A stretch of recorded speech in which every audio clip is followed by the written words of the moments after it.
On today's episode of Titus and Tate, the Maui bump, sadly, is officially on life support. I think Tate. The Creighton Blue Jays might stink. I don't know. I'm No. I'm I'm trying to figure it out. No. Nay. All right. I have I figured this much out. They are definitely a make shots team. I think when shots are going in, agree. they're a lot better than when 100%. they're breaking everything. But Creighton is technically on a 3-game. Don't look now, but Creighton is technically on a 3-game losing streak. Lost the championship in Maui, lost to Texas, just lost at home to Nebraska. Meanwhile, Arizona goes 4 for 28 from 3 against Utah on Thursday. We talked about it a little bit on the show because it was happening in real time as we were recording. Yeah. I don't know, man. It's tough times out there for the Maui bump. That's all I'm saying. Yeah, I'm a little concerned. I feel like the Blue Jays will be back. It was tough. When you've been on the road for a while and you don't have time to practice, we all know what that means. You can go on losing streaks. We see it with the Tar Heels. It's because they haven't been able to practice at home. That's what it is, Titus. That's okay. The thing. So once you get home and practice, things change. Speaking of the Tar Heels, the Bubble Boys are back. It's the first week of December, and they're already back. They're still mad about last year, Titus. They're still upset. Did you see this? People are saying online that North Carolina might miss the tournament. Not me. I didn't say it, but people are saying it. It's interesting. The preseason #1 team, a team that you're very familiar with, Tate.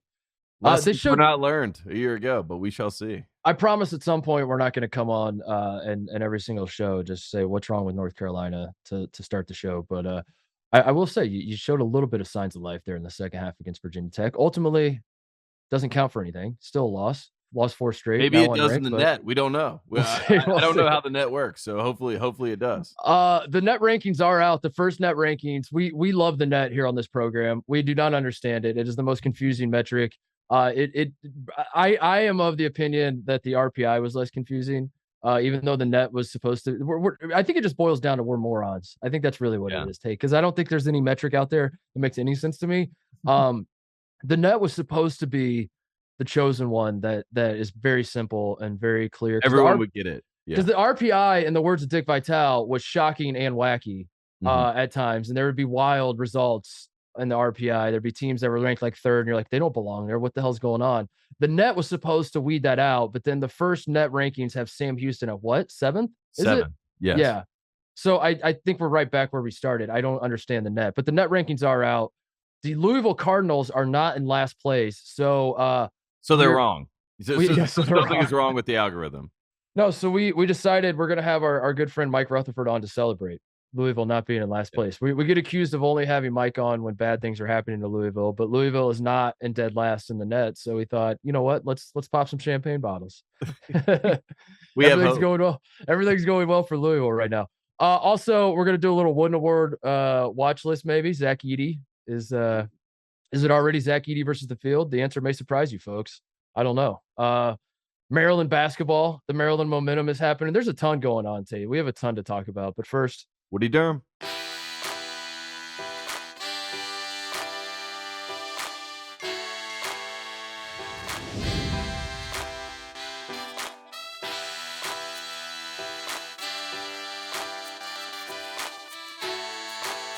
All right, Tate, I want to say this out of the gate. First of all, I am fighting like a head cold or something. So if I sound more nasally than I usually do, or if I don't know, I just want to apologize to, because I understand this. But most of the people that follow the show are probably listening. Yeah, but most of the people, like, number one, I'm gonna have really terrible takes. Like, that's definitely, and I'm probably gonna forget a lot of things and screw that up. But it's more about most of the people that listen to the show might have headphones in as you're on your elliptical or, on an airplane ride. And if I sound like absolute garbage, I apologize. Blame Jim. I am of the opinion there should be like some sort of filter that Jim can put over my voice to make me sound like Morgan Freeman. Yeah. So the fact that he didn't do that, it's his fault. But I just wanted to get out ahead of this. If I sound mucusy, I apologize. I didn't mean it. We march on, Tate. Let's talk about some college basketball. I like that you said we're going to march on. I'm excited because all I can think about is March, because November and December are breaking my brain. Is Carolina the story right now? I think it is. As much as you don't want to talk about it, and I really do. I'm trying not to twist the knife too much, but I do think North Carolina being unranked in this AP poll that came out on Monday after being the preseason #1 team, I think that is the story, right? Like, this is the fastest fall from number 1. Right. I I need Right. I've I don't never know seen which people role so the 2 excited to tear down this team, but yeah, they deserve every bit of it. but I don't know which role the 2 of us are playing. Like, which one of us is the one that believes that they can turn it around? Which one of us is the one that's like, they're screwed and this is just who they are? I don't know anymore. It changes every time I talk to you about this North Carolina team. You seem to change your attitudes on like whether they'll be able to figure it out or what. Like it seems like my read on it with you and the rest of North Carolina fans is you guys are allowed to all over the team, but nobody outside of North Carolina is allowed to on the team. You know, so like you Yeah. guys are allowed to say we suck, but then like when fans of other schools are like, "Damn, this North Carolina team sucks," you say, "Shut up, keep your opinions to yourself. We're the only ones allowed to criticize Well, our I boys." mean, not really. I mean, some people are allowed, but when you're on a podcast wearing a North Carolina shirt, trying to troll them, saying they're not going to make the tournament, maybe you're not allowed to. You know what I mean? Maybe you should shut up. Those are the people that Oh, that we were probably yelling at. But at the end of the day, not to name uh, names, not to not to name name names, names, but but I mean, come on, come on. I mean, if there's any team that we've learned after last year that can turn it on, that can flip a switch at a later date and time, it would probably be this team. So, but to put it in, some words that I also have heard around the block is that this North Carolina team, they're playing NBA basketball, and one thing that you and I do not like on this program is NBA basketball, and we're having a character crisis, Mark Titus. We are not playing Carolina basketball. We are playing NBA basketball, as some people have pointed out, and you need NBA talent to play NBA basketball because it's stupid. And when you're running stupid plays and you're trying to make hero shots, you lose games in college. And we played a really good college team on Sunday in Virginia Tech, and in the second half, like you said, they played some good basketball down the stretch, and then it got back to but NBA. it kind of spoke to what you said last time when we were talking about Carolina after the Indiana game, where you said this team is stuck on the game is tied with 2 minutes left and it's March Madness. They're stuck in like the end of the Duke game mode where Yeah, every shot has to be a big shot. And so on the one hand, I was excited to see some signs of life in the second half against Virginia Tech when they were down 18 at one point, I think. Could yeah, have easily just folded, waved the white flag, said we suck, let's pack it in. Um, it got down to 3, right? I think that was as close as they they cut it to yeah, 3. they Yeah, cut it to 3. So, like, on the one hand, that's cool to see some fight in this team, because again, I don't wanna, I would love for North Carolina to figure this thing out and be a relevant player again. Um, but on the other hand, it did feel like it was back to what you said, where it's like, yeah, they're playing well, but it's also the only time they play well is when their back's against the wall that they look up and they're down by a lot with little time left, and like they channel that energy, and it's like that's not we know you're capable of doing that. The question is, are you capable of putting together for 40 minutes? Are you capable of I don't know, man. Like they I don't. Yeah, I'm not sure. I'm not sure right now that they can do that. And Hubert said that after the game. He was like, "We played good for 10 minutes. There's 40 minutes in the game." right, right, right. So So it's like so you show hopefully at some point they can play a 40-minute game. But at the end of the day, when your two best players are playing the worst I've ever seen them play in Armando Baycott and Caleb Love, and those are supposed to be the anchors of the team, what can I you know. expect, And guess what? The reason why they had that little run that they had, it was not because of those guys. It was because of Tyler Nickel, a freshman, and Seth Trimble, a freshman.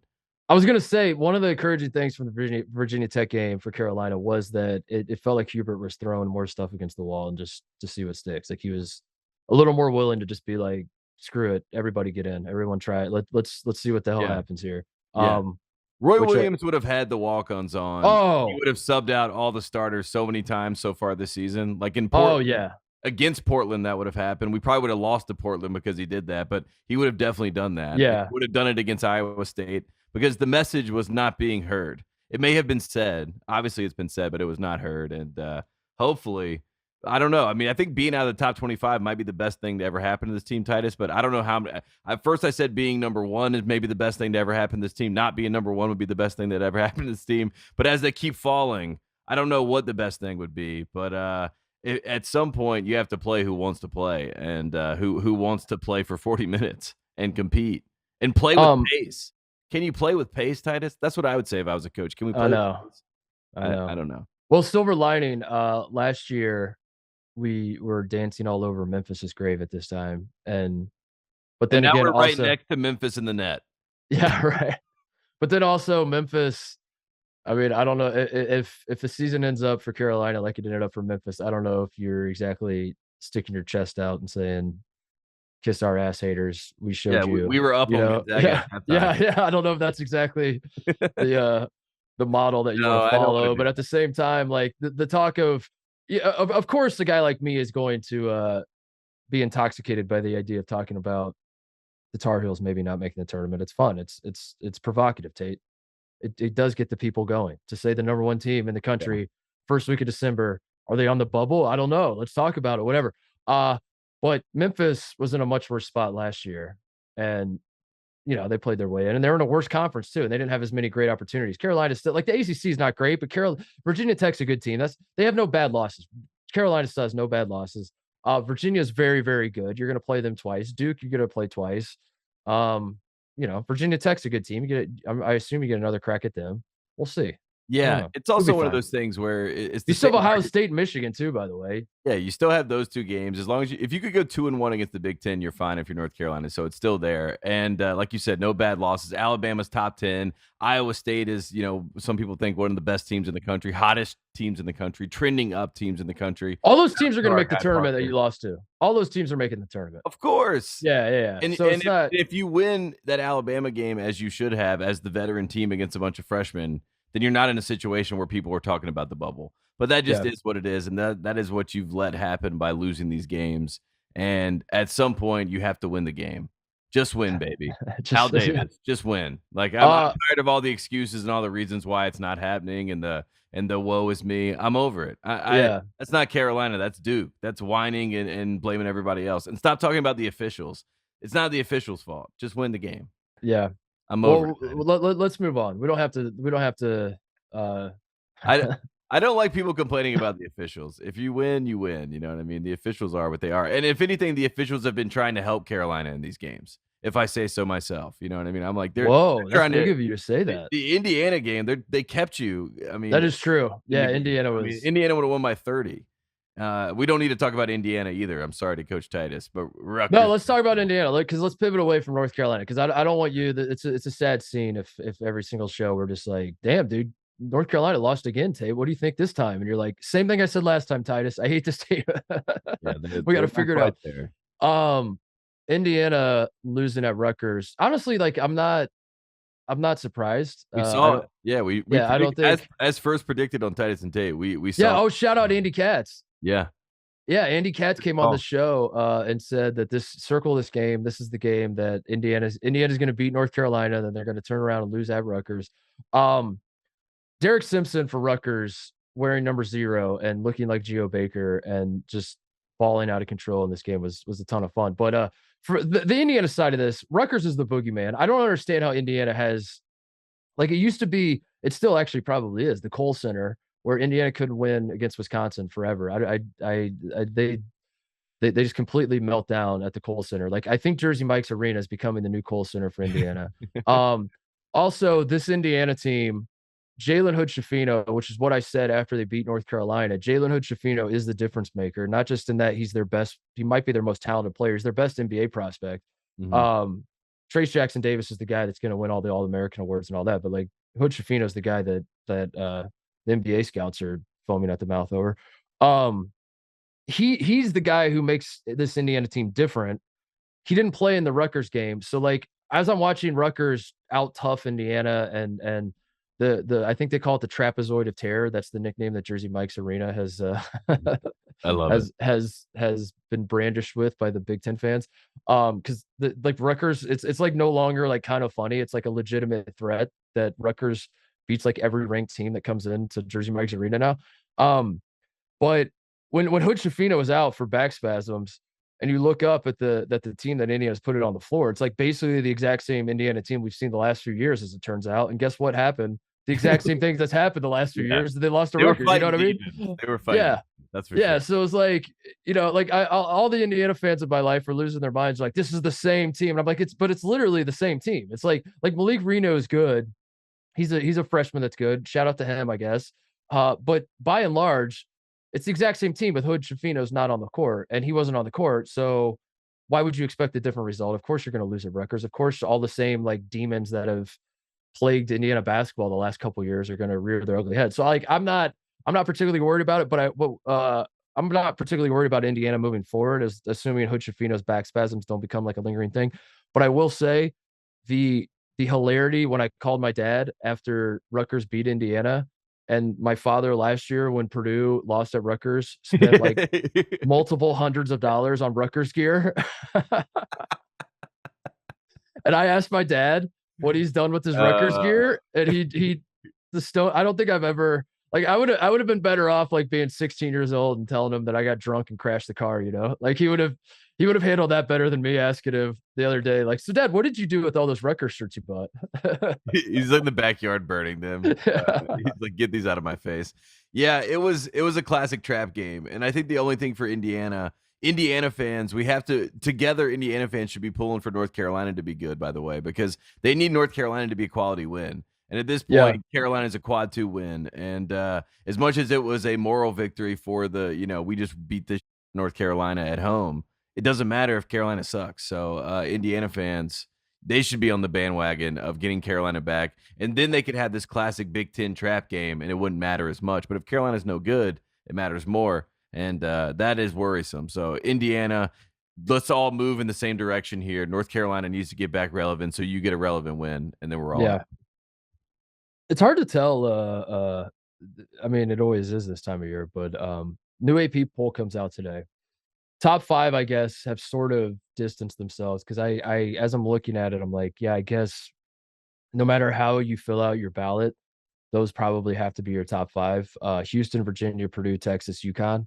Yeah. I know Tennessee fans are high on this team. You lost to Colorado. It's not like a terrible loss. I get it, whatever, but it did happen, and all these other 5 are undefeated and look really, really impressive in how they're winning these games. So, like, as of right now, as of today, as of right this second, those are the 5 that have elevated themselves. But at the same time, there's Houston, for example, a team that I thought coming into the season should have been number 1, but is obviously undefeated and has a great defense, great culture. I think it's way too early to start talking about this, but if they beat Virginia at Virginia Tate, the undefeated talk's going to start, in that conference that they're in and the team that they have this year. I don't think it's going to happen. I don't think they're actually going to go undefeated, but of course we're going to start having the conversation. Like that's kind of what this season is setting up for, is like Houston if they can get past Alabama and Virginia, maybe they go undefeated. But there's a little too much muck to Houston right now, if I can say so. Like watching that St. Mary's game, Houston needs to clean it up. I don't know. Like I get St. Mary's slows it down, but like the Kent State and St. Mary's games both have been, they won them both, but like there's no. Houston to me was the number 1 team coming in. They've looked okay so far. They probably are still my number 1 team, but I'm starting to like talk myself into other teams being the number 1 team. I don't know, like when I'm watching Houston, I want to talk myself into Houston being 2005 Illinois. That was the dream I was sold, was Sasser, Shed, and Trayvon Mark are like a diet version of the 3-headed guards for the 2005 Illinois. They're kind of turning into more like 2014 Cincinnati, where Sasser is Sean Kilpatrick, and then it's just a muck fest, and Sasser carries him on offense, So I don't know if I'm buying into that. Virginia had a close one against Florida State. They're playing great basketball. I love this Virginia team. It's so fun to have Virginia basketball back in our lives. But their defense isn't as awesome as I would like it to be. Purdue, same thing. Like Florida State gave Purdue a good game. Texas hasn't played any literally 0 games outside of the state of Texas. UConn is an interesting team to me. I don't know. My ultimate point with all this is like these 5 have emerged at the top, but at the same time, have they? Question mark. You know what I mean? Yeah, like exactly. they have at this point in the season, but it's not. Yeah. No, it's the most confounding, confusing season I've been, a part of since we started doing the show. When you're trying to parse through who actually is a team that can actually compete and win a national championship at that level. Because when you talk about Houston, right? I mean, sure, Sasser is the one guard that can carry them as the scoring guard, but Roberts has been their best player, Juwan Roberts. You know what I mean? So I'm watching Yeah. these games and I'm like, he's the one that really is the saving grace of this team so far. So that's a little confusing, and hopefully, they can stop mucking it and start playing some quality basketball. Texas, play a true road game. Graham Couch theory, we'll figure that out. Virginia, like you said, I mean, they are the class of the ACC, but also they're not that. There is some, Virginia Tech's going to give them a tough game. They're going to have a hard time with Virginia Tech. That's going to be interesting to see. Purdue's going to have some games in the Big Ten where, we really get to see a test of them. Just like when your dad called you and they were playing Florida State, we'll have some of those games again where Purdue's down at halftime and we're saying, why is Edey not getting the ball more? We expect that. And so I go to UConn. They're at number 5, and UConn might be 5, but UConn is sort of weirdly in your head the de facto number 1 team, because UConn is beating the hell out of everybody. and so even though there is this top 5, there's kind of like weirdly the number 5 team, the 5th ranked team, is maybe the most fascinating and maybe looks the best out of all of them. Well, I'm glad you said that, because that's kind of where my brain was going with this. Is like UConn, of those top 5, UConn's the only one I think that didn't get. They're ranked 5th, right? And they didn't get any first place votes. Mm-hmm. And I find that a little surprising, because they're beating the hell out of everybody. And granted, they don't have like the upper echelon. Remind me again who UConn's. I know they won the PK 85 whatever, but I forget the run they went on. It was Oregon, Alabama, Iowa State. Yeah. And Alabama's a good team. Oregon is Oregon's not going to be much, but Oregon almost beat UCLA, by the way. And that's like kind of where they've arrived as a program, is like they're going to beat UCLA. They'll probably beat Arizona this year.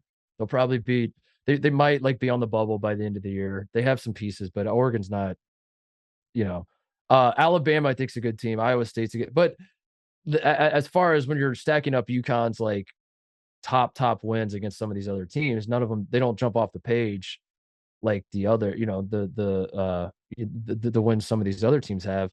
But like you said, UConn's beating the out of everyone, dude.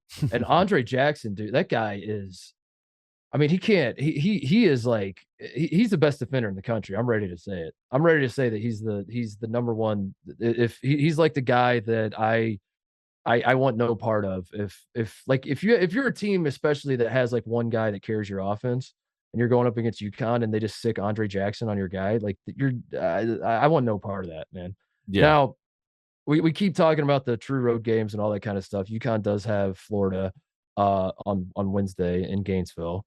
But UConn, I'm with you. I'm glad you brought it up. I was slowly talking myself as I was looking at the AP poll. I was like, should UConn be getting first place votes? Because I think they maybe should be, right? Like they should be more in the mix for number 1.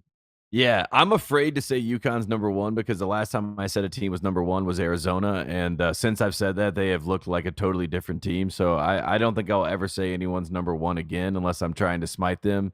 So maybe Duke looks like the number 1 team to me. Filipowski looks unstoppable. He looks like his PER is, tops in the country. But when you look at the net, Titus, on a serious note, UConn is number 2 and Houston's number 1. So as much as we're making fun of the net, or I am making fun of the net, I laugh at the net all the time. They have right now Houston, UConn, Purdue as 1, 2, 3. And weirdly, I think that you could argue out either of those 3, and I could hear you, and I'd say, okay, that makes sense. They're the number 1 team. I mean, I'll say this about UConn: they have the juice right now. They have whatever it is. They have the swagger. They have the like Jordan Hawkins and Sonogo and obviously Andre Jackson's he's my favorite player on that team, and I don't know if that's how other UConn fans feel. Sonogo's like incredible, by the way. Like Sonogo, and we could talk about the Wooden Award, our Wooden Award watch list here in a second, but like Sonogo, his footwork, his hands, his like the impact that guy has is, you can't say enough about him.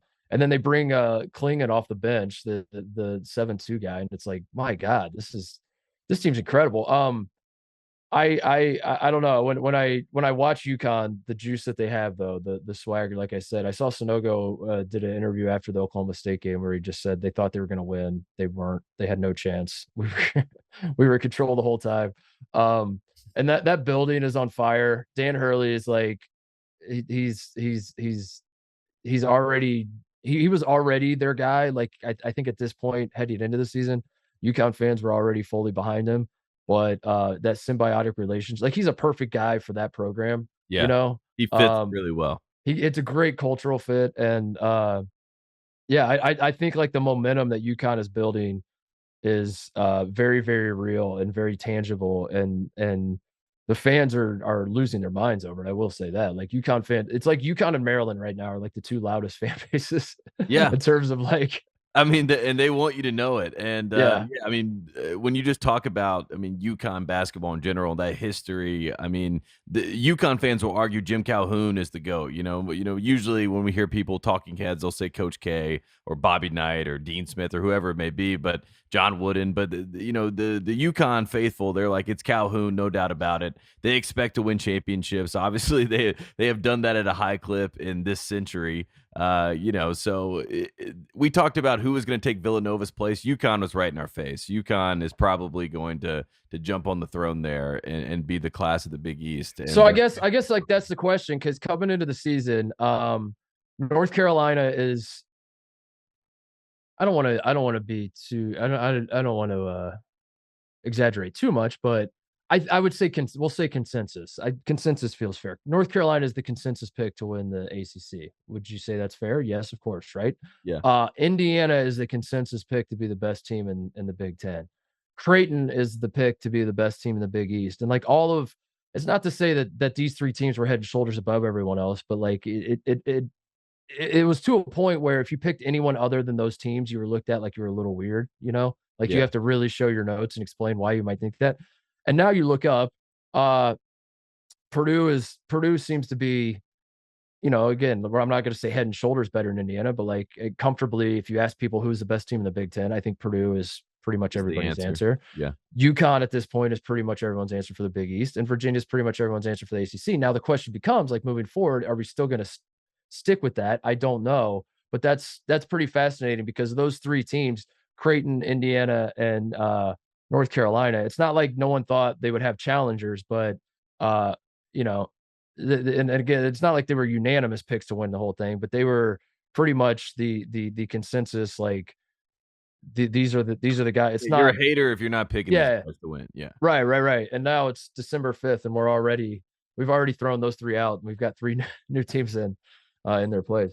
Yeah, which is insane. And three teams that look like surefire. Like, if you were talking to anyone right now, they're saying like Purdue Final Four, yes. Virginia Final Four, yeah. You know what I mean? Like the UConn Final Four level team, right? We have completely, shot them to the moon at this point. And the only thing that I will say is there's been so much chaos so far in the top 10.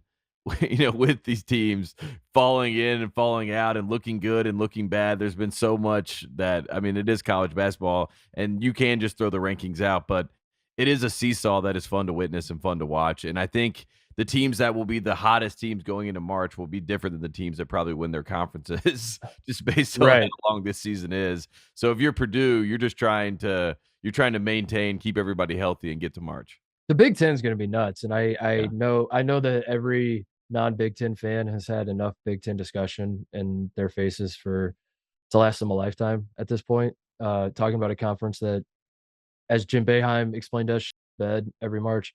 But so eloquently put it, Jim Boeheim. As the Big Ten defender on this show, Tate, I will point out that games like Nebraska at Creighton, games like Wisconsin beating Marquette at Marquette after Baylor lost by 26. Like these are the reasons the Big Ten gets a million bids every year. Like this is why this happens, and why the Big Ten. The Big Ten is just going to be so fascinating because I do think that it's going to be deep as hell. Like Nebraska is not bad, as they proved. They didn't just beat Creighton, dude. They looked, and Creighton couldn't hit.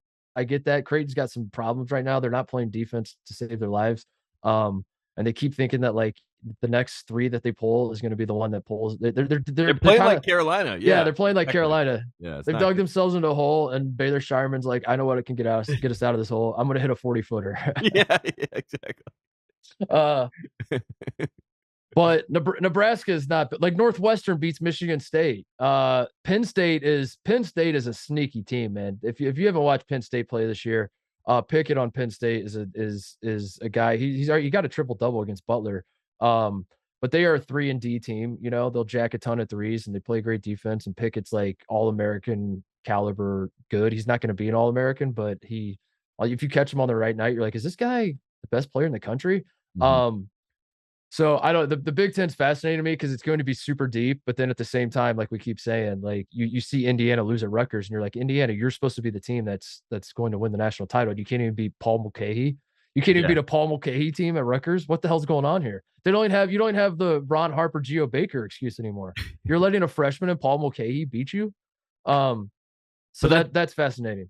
But there's also, like, there's really 4 teams in the Big Ten that you could talk yourself into winning the title, honestly, which is also fascinating, which, like you said, is the folly that, Jim Boeheim wanted to point out for us. But, I mean, Purdue with Zach Edey looks like the national player of the year right now. I mean, that is just how he's playing, and he's also such a freak anyway that people want to talk about him. So he's got everyone's attention, and, for good reason. Maryland, like you mentioned, they're maniacs again. I mean, it's good I love that Maryland is back and they're actually in the fold, and Kevin Willard has it, them playing Maryland basketball. I saw that picture of the fans giving the double birds. You know what I mean? Yeah, can we talk about this for a second? Because you're more well versed in Maryland fan lore Yeah. than I am. But there does seem to be not when Maryland won the Big Ten, their fans were loud. Their fans were like Maryland fans, and I say this affectionately, they're assholes, and they love it. They love Yeah, they exactly. love the fact that they joined the Big Ten, and all the Big Ten was like, who are these people and why are they in our conference? They do Mhm. not fit in. They are not invited to our euchre tournaments that we're trying to play here in the Midwest. Keep these people out of here. They have no class whatsoever. And Maryland fans like hear Big Ten fans complain about that, and they're just good. They're going They're crazy. fired up. They're fired up. Yeah, They're high fiving each other. They're loving it. So Maryland wins the Big Ten, and they're super obnoxious about it, like because that's of course what they and Turgeon's an asshole to everyone, and we remember when he won at Minnesota and did the post game press conference, bitching to the Big Ten office about scheduling games on. We're the only team that has to play on Tuesday night on the road. Apparently, is what his complaint was. But what I was gonna say, Tate, is this already feels different than it ever felt under Turgeon. Like yeah, it already, and I think it's what we were talking about with Dan Hurley, in that Kevin Willard is a cultural fit in Maryland in a way that Mark Turgeon never was. That uh, as an outsider, it is kind of bizarre to look up. And Maryland's what 8-0, I want to say. 8-0. Are they Yep, 8-0 now? yep. They're 8-0, and Maryland fans have fully drunken the Kool-Aid. They believe they're gonna win the Big Ten. They believe they're that Kevin Willard's the guy. Away we go. And it's weird because I'm pretty sure I remember when Kevin Willard left Seton Hall, there wasn't a single tear shed by any Seton Hall fan. Like every Seton Hall fan was like, Bring in "Cool, Holloway. bring Yeah, in they were Shaheen like, yeah, Holloway. Like that's who we want. Yeah. we're not gonna miss this guy at all." So when Maryland hired him, and Maryland had been stuck in purgatory for so long, Mm, uh, I thought, is this going to work out? Because like this is a program. I'm not going to do the thing where I say you have unrealistic expectations. But like it felt like Maryland fans obviously had a very high bar that they had set for their program, and Turgeon kept like hitting the bar and then stopping, and like would not for the life of him could not jump over the bar. He's just like, I yeah. just want to get to the bar and stop, and let's just chill right here. Um, so when Willard was hired, I thought this will be interesting. This will be interesting to see how patient they are with him, how because at Seton Hall, it wasn't like he's going to Final Fours. It wasn't like he's winning the Big East every year. Um, but I gotta say, dude, 8 games in, it feels like they love him more than they ever loved than when Turgeon won the Big Ten. When Turgeon won the Big Ten, he wasn't even as beloved as Willard is right now. And I feel It's like Willard, crazy. yeah, it's crazy because it feels like you said, I mean, it's a cultural fit because Kevin Willard, his dad, Ralph Willard, knew how to recruit the DMV. And I think that, Kevin comes in and is like, I get what Maryland should be. I get what Maryland basketball is about. I know what the people want to see. And these fans, I mean, Maryland fans, the reason why they were so great in the ACC and I loved them so much is because Duke is, obviously obnoxious, and Maryland would go in there and just absolutely just punk them, with their own like Grievous Vasquez playing in Cameron Indoor, it was like fire fighting fire. No one knew what to do. It's just flamethrower after flamethrower. And I mean, it's fun that Maryland's good. It's good because SVP is back invested in college basketball. We need someone, with that kind of profile invested in the sport, caring about Maryland basketball. And I mean, right now you can talk yourself into Maryland being a top 5 team. I mean, there's number 6 in the net. So, and they have a real road win. So Graham Couch approves, Coach Titus approves. They've done all the things. They've checked all the boxes. They played a good game against Illinois. I think Illinois is a good team.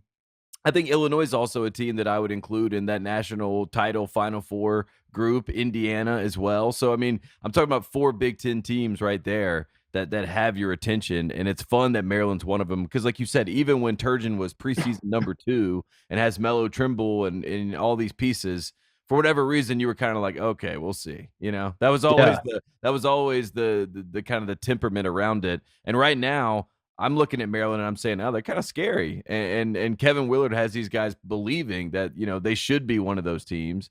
And I'm excited to see what happens. But there's something to be said. And I promise we don't have to talk all about the Big Ten because I didn't mean for this to happen. We're just here now. But these cultural fits, man, and how important that is to people that Jameer Young is from he went to DeMatha, right? The kid that hit the big shot. He's killing it for Maryland, but he hit the big shot against Illinois to ice the game. And I think he's a Maryland kid. I think he's from DeMatha, played at Charlotte, transferred to Maryland. Kevin Willard, as you said, has like ties to the area, has more of the East Coast vibe to him. And I think that resonates in a way that Turgeon certainly never did, dude. Because Turgeon was a Midwest guy that like he would just flip it on and on. Like when he was talking to Midwest people, he would put on his East Coast asshole whole thing, like I'm the coach of Maryland, I'm gonna be. But then when it felt like when he was dealing with Maryland people, he was like this bumpkin from Kansas that like they were just like, who the hell is this guy? And like, why is he representing our program? Yeah. And it felt like he could never really like win them over. But in a similar vein, like to just talk about cultural fits, like this Purdue team, and sticking to the Big Ten, like Purdue, the way that they play is like Purdue fan. It is Indiana basketball, and I don't mean Indiana University. I mean the state of Indiana. I mean Jimmy Chitwood type. Zach Edey, of course. I don't think Hickory had a guy that was 7'4" that was Space Jam dunking on Minnesota. But yeah, I think that's part of the excitement around these teams. Is you look at a team like Houston. Houston culturally feels like it represents the city of Houston. That basketball team that they have in the University of Houston, the city of Houston, that fan base. Like the toughness that they like, that whole ethos of Houston is represented by the basketball team. You know what I mean? Same with UConn, same with Texas. So I think like that's what's interesting to me is like these top 5 teams that have emerged aren't just undefeated, aren't just winning a lot, but they throw Virginia in there too. But and Maryland, so there's 6, the top 5 plus Maryland. Like they all seem to like culturally have put it together in a way that like it's not just that they're winning, it's how they're winning that has their fans so excited about where they're at right now. Yeah, and I'm excited to watch. I mean, Maryland has been annoying because of Turgatory, and I'm excited to have a refreshed vision of Maryland basketball. Let's do the Wooden Award watch list. Who do we got? It's Zach Edey's to lose, right?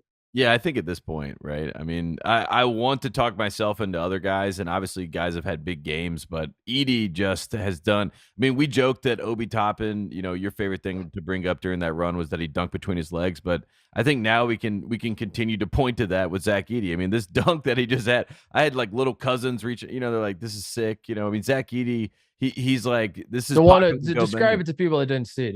He had I said it was a Space Jam type dunk. I think they said that on the call when he did it. They're like, yeah, he's out of arm's reach, you would think, for any human being that we've ever seen, but somehow, I mean, he stretched Armstrong, 2-hand dunks it over a defender, and I mean, only something that a 7'2" man, Yao Ming maybe could do it, Shaq maybe could do it, but I mean, it was, it was of a different planet, which is why it looked like a Monstar, or Michael Jordan when he actually stretches out in Space Jam. But yeah, it was one of those moments where you're like, whoa, Zach Edey. And we talked about the secondary bigs now being the primary bigs in college basketball this season. Edey was one of those guys, and I think he has stood out alone. Even though Sheboy continues to put up double, you know what I mean? All these guys are putting up numbers, but Edey's doing something different right now. And Edey has improved drastically from last year. I think part of the story with Edey's production going through the roof is obviously Travion Williams not eating into his minutes. Yeah. But he's improved so much, dude. He's not just like a big lumbering oaf out there. That's just like I mean, he did that on his draft card. No longer a big lumbering. No longer, yeah. Billis is gonna have that on the Just steal that from me. No, there were times last year you watched him where it felt like his role in the team was to foul and be fouled, you know? And he's just out there to like sumo wrestle almost. Yeah. And he had flashes. Like I don't mean to suggest he wasn't like a good basketball, because there were flashes and he'd hit, you know, when he's hitting like his little baby hook and it's unblockable and you're just like, yeah, this guy's incredible. But then there are times where he's like very easily pushed off the block. He you know, he gets pushed off balance a little bit and he would travel and throw the ball away and all that kind of stuff. I think his footwork has improved dramatically. I think his understanding of the game has improved dramatically. I think whether that's his off-season work that's got him to this point, or whether it is like knowing he gets to play extended minutes now without Travion Williams, either way, this point that we've arrived at, Zach Edey does look like a completely different, I would say completely, looks like a different player. He looks like an actual basketball player who's huge versus just like an enormous man who is like learning how to play basketball. You know what I mean? Yeah. No, so I was just gonna say, like, so like the improvement that Edey has made, and also Sonogo's another guy that like I just foam at the mouth when I watch play, like how he's added like he's shooting threes. Like I don't love that he's shooting threes, but I love that he's keeping defenses honest and he could shoot threes. And I guess like when I think about who's gonna win the Wooden Award, this stuff matters in terms of have we seen it before? And like Trayce Jackson-Davis is going to be incredible all season. He's going to stuff the stat sheets all season. Indiana's going to win a ton of games. They might win the Big Ten. They might go to a Final Four. Who the hell knows? But Trayce Jackson-Davis, Mike Woodson gets the job. The story is that Trayce Jackson-Davis is going to spend all offseason working on his jump shot, working on his right hand. This man did neither one of those things.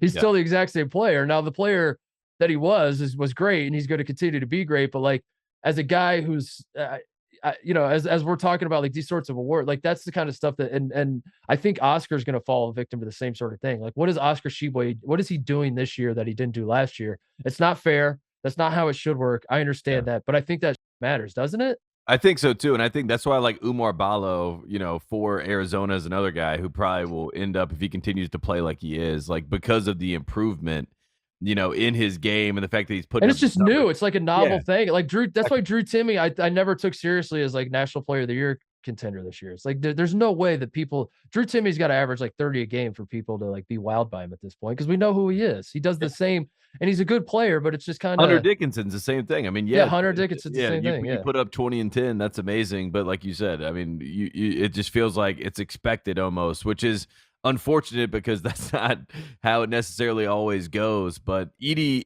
started playing basketball when he was 15. And that is like, it gives a Joel Embiid kind of vibe to his development, where he started the game so late. So you get more enticed by the growth potential there and the fact that he's going to develop and he has such eyes because he's only going to get better. And he's only been playing the game for however many years, 4 or 5 years, or maybe not even that long. So in general, I think that's why he's exciting, because I think he'll get better as the year goes on. This year we'll see improvement. And that was what was happening with Embiid at Kansas. Like obviously he ends up getting injured, but there were times during that season, once we got in February, you're like, whoa, starting to click. What the hell? This is going to be crazy. Like if this guy gets if we see this in March, this is unstoppable. This guy's doing dream shakes. Like, I mean, and that's the thing with Edey. You don't know what the ceiling is, and that's why Edey starts turning and facing jab step backs. I mean, if he does, we're in major trouble. Sorry, Victor Wembanyama, but Zach Edey's on the board. I mean, some teams will be excited about that. So I was thinking about it, like who has a chance? Does any non-big have a chance whatsoever of winning this thing? Because I think Sasser's probably the best shot. Like he's averaging, I think, 17 points a game for the number one team in the country. They're going to be number one as long as they keep winning, especially if they beat Virginia at Virginia. Like I said, the undefeated talk's going to start. Not that it's like realistic and we should actually treat it like it's going to happen, but you know how this stuff works. Of course. When you look up at their schedule and you're like, oh yeah, they're going to be favored by 5 in at least in every single game they're playing the rest of the year. Yeah, let's start talking about it. Are they going to go undefeated? So Sasser's the name that jumps out to me. Jaime Jaquez isn't going away, by the way. He's not going to go away. I don't know. UCLA is going to have to, as a team, I think like it sucks being on the West Coast and they kind of blew it in that Vegas doubleheader they had. Where I don't know how many more opportunities they're going to have. They do play Kentucky. But what even is that anymore? You know what I mean? But what is does Kentucky move that? I mean, Kentucky played Michigan in London, and I don't know a soul that watched.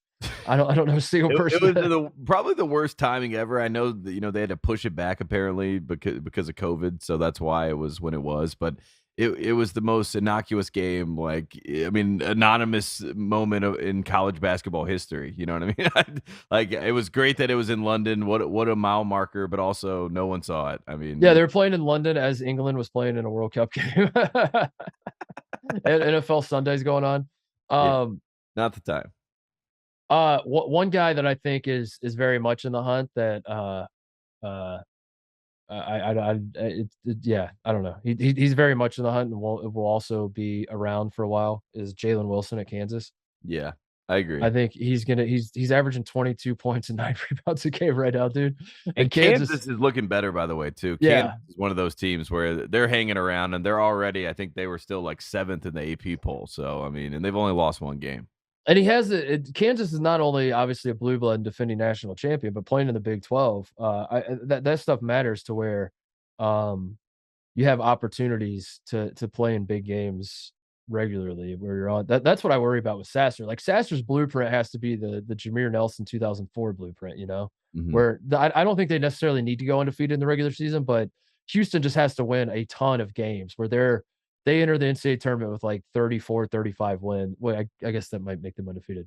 30 something wins, and then like every other team has like 3 or 4 losses, Yeah, exactly. And Houston is just like on a different level in terms of their record. Yeah. Yeah.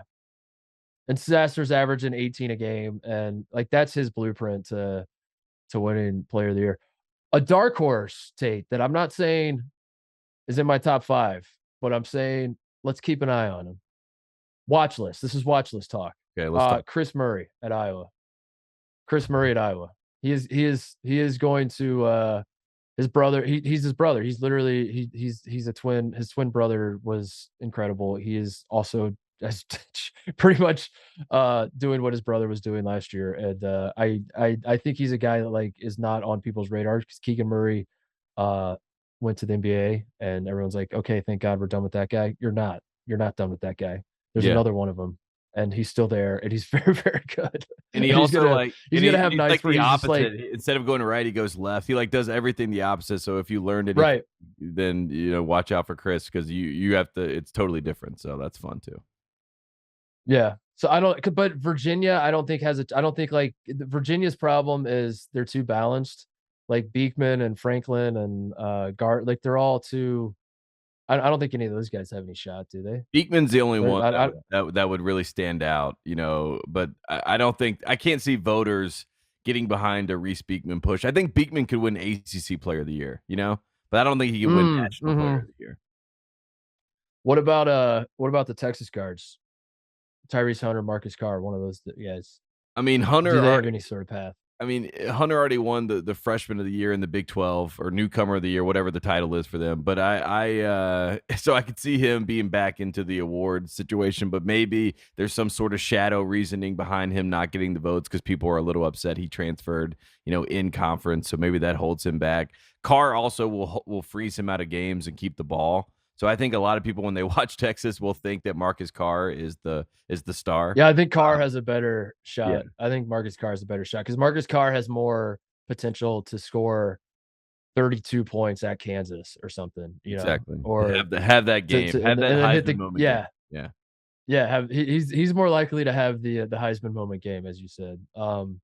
No, but I think coming into the year it was a big man's award. It was the year of the big man, and I think it's going to continue to be that. It's just funny that it's not the big men that we had at the top of the list necessarily. Like Baycott, I think Baycott and Dickinson are out. I think they've already lost National Player of the Year. Not that they I mean, Baycott that lost National Player of the Year as soon as Trace Jackson Davis did what he did at Indiana. You know what I mean?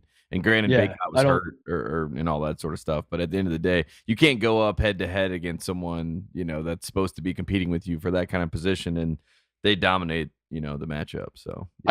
I shouldn't say that because Dickinson's putting up numbers, but I think both of those guys, if we're treating it like let's treat it like a college football playoff situation. Tate, both those guys need help.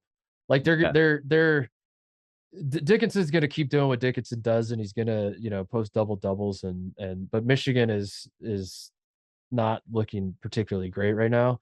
And I don't, he's going to need Sonogo and Zach Edey and Trace Jackson Davis and Oscar Tshiebwe to stop playing super well, you know, because I think Michigan and Dickinson have already dug themselves a hole that I don't think Dickinson really has a path right now, unless like other dudes get hurt that are above him on my watch list, or you know, they start losing like crazy. Like Purdue just goes on like a 6-game losing streak or something like that happens. Or he dominates Edey. I don't know. Like something that I can't that my algorithm doesn't have doesn't have my algorithm is not forecasting. Something has to happen for Dickinson or Baycott to be back in the mix, I think. Yeah, Baycott, the only way I see him getting back in the mix is if he has like what Anthony Davis is doing right now for the Lakers, where everyone forgot. Like if he goes on a 10 game run where he's dominating and putting up like 45 and 20 efforts or something like that, like what Anthony Davis is doing, and now he's the MVP of the league, and everyone else in the league is like he's played 10 games, you know? Like remember when he wasn't playing. So maybe that is the only path. But at the end of the day, I think it's Edey's award to lose right now. And we knew it was going to be about the bigs, but it turns out it was just the biggest man. Yeah, it's the biggest man. Yeah, the biggest man. Who is the biggest man? Who's the largest man? That is who's going to get my vote, and I think it's Zach Edey. All right, I think that's good. Let's talk what we really want to talk, Tate, which is Louisville basketball. This team fascinates the hell out of me, and there's only one man that can help us make sense of what the hell is going on in Louisville and how it got to this point. So let's talk to Mike Rutherford. Let's do it. All right. The last time this man was on, I believe we were celebrating. I don't know if Louisville had won the offseason yet, but I think they had taken a halftime lead. Up. The Louisville Cardinals had taken a halftime lead into the offseason with the hire of Milt Wagner, which meant that DJ Wagner's commitment was imminent. I think Amani Bates' commitment, because Amani Bates had entered the transfer portal out of Memphis. It was imminent that he was going. Imminent was the word. It was imminent that he was going to Louisville. The Kenny Payne era was underway. Suck it, haters. Our time is now. But boy, a lot has changed between now and then, Mike. Let me just say, I've been watching a lot of bad Christmas movies in my house recently, and there's a point in every single one of these movies where one of the characters utters this line: "I knew this day was going to come. I've been dreading it every day for the last 30 years. And that's been me listening. I listen to pretty much every Titus and Tate. The NBA stuff in the summer I can only take so long. but like you guys, for the last month and a half, every brief mention of Louisville was been like, yeah, we gotta get Mike back on the show. And I'm sitting there like the Danny DeVito gif where he's just like shaking his head furiously, like, no. Don't like, do it. Please don't. I knew it was coming. I knew we were going to have to talk about this. And here I am. Who would have thought that, like, after the IARP gives Louisville the all clear, this would be the most dreaded episode I've done with you guys in like the last 4 years? No. I don't think this is dreaded. I think I don't want to. You listen to the show, so you know we're not dancing on Louisville grades anymore. We're not making jokes. I have redacted all my jokes. Yeah. If you come to my apartment here in LA, if you're ever in LA, Mike, you can come on over. You can see I used to have a lot of banners in my house of all the best jokes I've told on the show. And a lot of them are Louisville. I've taken all those banners down. All the Louisville jokes I made, I've taken them all down out of respect to your program. This is not a joke to us anymore. We are looking forward. We're trying to figure out how to fix this. But you are absolutely right. I will put my hand up. I was looking at Louisville's schedule. I saw Florida State was coming up, and I was like, there's a non-zero chance you could win this game. So we got to get Mike on while they're still over. Yeah. Because I was also watching the game the other day against Miami, and I guess like that's what's fascinating to me is I can't look away. Like, what is it about this team that like I've seen a lot of basketball in my time, but like this Louisville team, I really do feel like I need to watch every game because it's just like I've never seen a team this bad, like in terms of it's not just that they're losing, it's like they don't know how to play basketball at all. You're right. I mean, I don't know what to add to that. I go on after the Miami game because I'm a glutton for punishment. I go check out the profile in Ken Palm after every game. Like, oh, have we dropped 35 spots? Have we dropped 40 spots? Like, how bad is it? And somebody had asked a question about the assist to turnover rate. And so I went and looked up the turnover rate is insanely high. The assist rate, I don't know how, I know you guys enjoy Ken Palm, your fellow math enthusiasts like myself. The assist rate, the color is purple. And I apologize for the language. But like, I thought Ken Palm was only like green for good stuff, red for bad stuff. It's like, have we broken Ken Palm? We got new colors that I haven't seen in the last 15 years for this team. That's how bad they are. And like, I could rant about this all day because it just genuinely drives me crazy. They're not getting any better. Like that's the thing. They're worse than they were in the exhibition game against Lenoir-Rhyne. Can you explain to people how you got here? Because I guess that's confusing to us that aren't plugged into Louisville basketball. Like we knew you guys weren't going to be good this year, but this bad. Like, how is it this bad? Like, what happened? How did like how are we here?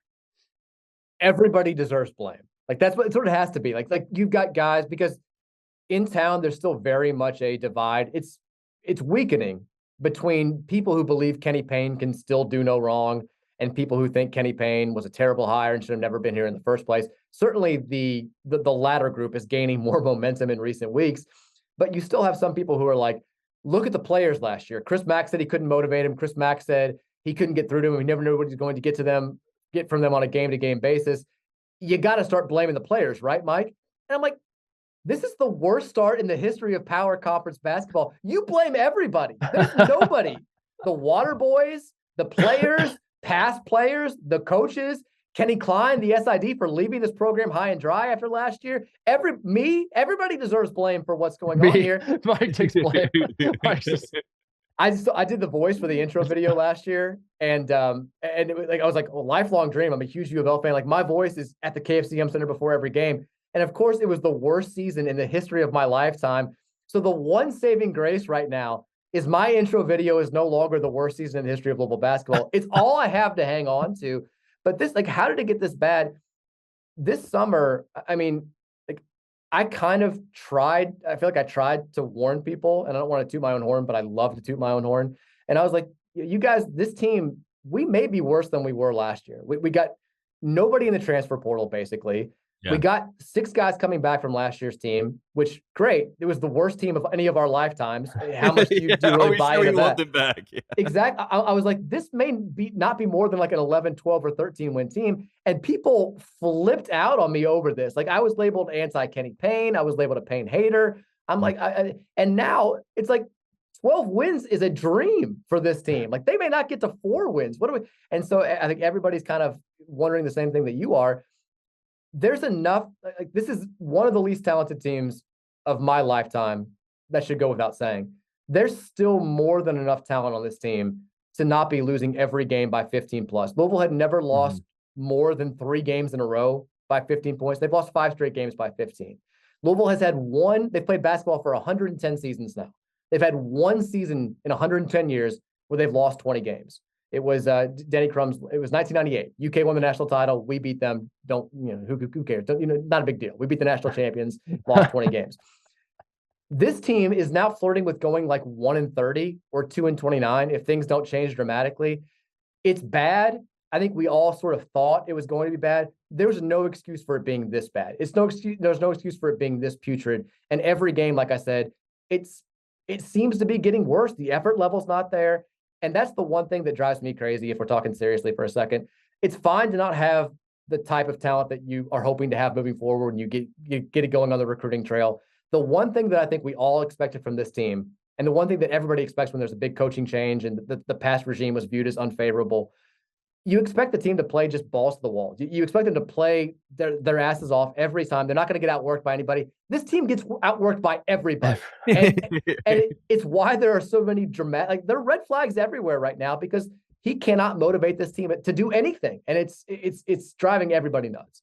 Mike, I will say when we were in Maui, I mean, we heard that, Kenny Payne was going to work these guys. He was going to do a 2-a-day practice. He was going to make them run sprints. And Titus and I, we hear all this and we look at each other and we're like, does he know that they have 3 games coming up? Why would you do this before they play 3 games in Paradise? And the bright side was we did talk to some Louisville fans on the ground, and they said, look, Kenny Payne's bringing back, the doctors of dunk era. He's bringing back those players that Rick Pitino kind of pushed away from the program. So that's encouraging that he's trying to bring back that history. But from the outside looking in, just in that tournament, I mean, it felt like Kenny Payne was having a reunion with his buddies, and they were just like enjoying wearing their Louisville gear. And they it didn't seem like a sense of urgency.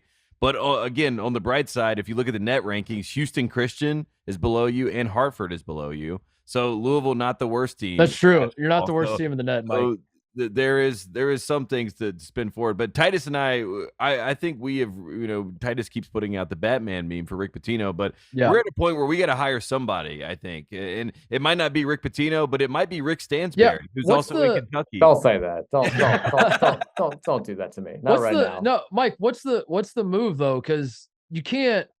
I mean, you can do what you want. Louisville. This can't stand. Louisville's a school that hasn't really seemed to give a shit about optics and PR really ever. So I gotta think, like, you can't fire your alum that you brought back. That's like the big hire that's going to right the ship 9, 10, 11 games into this. You can't fire Kenny Payne right now, obviously. Like, there's no way that can happen 8 games into his career. But at the same time, you can't, you're not wrong. Like, you guys could go 1-30 this year. Yeah, I mean, what's the move? Like, I don't know what the hell we do here. What do we do? How do Tate and I help? I do a 3-hour radio show here every day, and besides today where we're talking about football because our head coach left for Cincinnati. Besides that what you just said at the end is basically how I fill 3 hours. Like, what the hell do we do here? Like you can't spend 3 hours breaking down the game. It's like, well, they were historically bad again, and it's not getting like, you can't do that. So I think everybody is kind of wondering, how bad does it have to get for there to potentially be a move after a year? Like, do you fire him if you go 1-30? Do you fire him if you go 5-26? Like, is there a chance? I mean, the main thing that we hear, that I certainly hear in the city now is there a chance that he just says, this isn't for me at the end of the season? Because there was good guy move.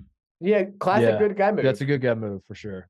There was a lot of talk when he took the job. I mean, he even said himself, like, he had to be talked into taking the job. He was very happy living the life that he had been, like, lifelong assistant, kind of the guy behind the scenes, very well paid at both Kentucky and with the Knicks. Like, he was happy, but he felt an obligation to his teammates. He felt an obligation to, all the players who had felt ostracized when Rick Pitino was here and all that stuff, to come back and do it. But maybe he just doesn't like coaching. I think that's what people are kind of hanging on to. But, like, you certainly can't fire him now. His buyout's $10 million. It's pathetic that everybody in Louisville can read you the buyout numbers a month and a half into it's $10 million now. It goes down by $2 million every year after that. Everybody knows that. Every single Louisvillian knows that fact. But it is remarkable to me how quickly it's gone from he's bringing the former players back, kumbaya in the summer, everybody's happy, to, well, I'm glad the former players are happy. Maybe we let an actual athletic director make the hire next time. It is turned on a dime, because this is Louisville basketball, for God's sake.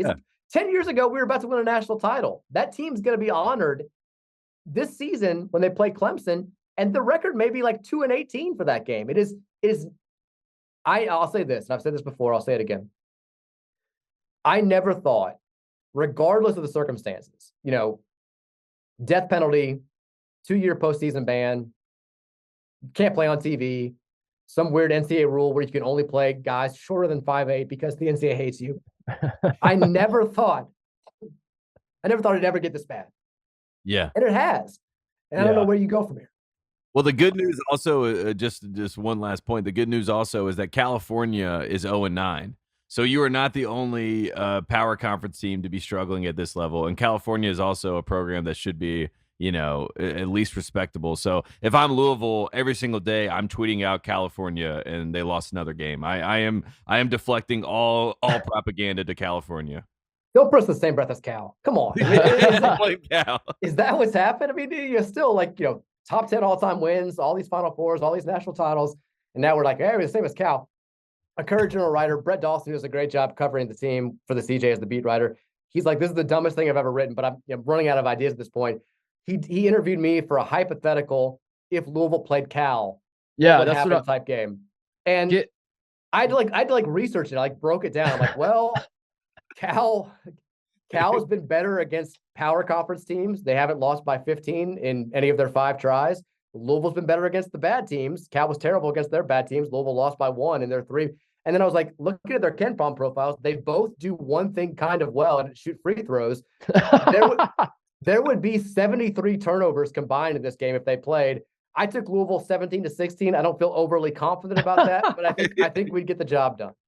I need a new Champions Classic with Louisville, Cal, Oregon State of last year, who I think went 3-28, and then the 2009 Hoosiers, the Indiana team that Crean's first real team in Indiana, which was I think that's the worst basketball team I ever remember.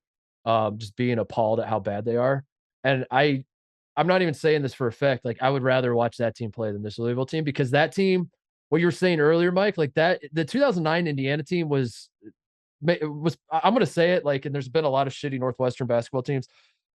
That's the worst Big Ten team of all time for me. That team was absolutely atrocious. Did not belong on a Big Ten court. But they tried. They actually cared. Exactly. Like the guys that were out there, like I remember playing against in high school. And they were dudes that like I grew up. Like I remember when we played Indiana at one point in 2009. I was like stunned at who they were rolling out in the starting lineup, and I looked at my dad and I was like, Dad, I could start at Indiana if I just would have gone to IU. But like the dudes that were out there, they were guys like me that sucked ass, but like they were like, I'm gonna give it my all. And like if you leave them wide open, they could actually hit open shots.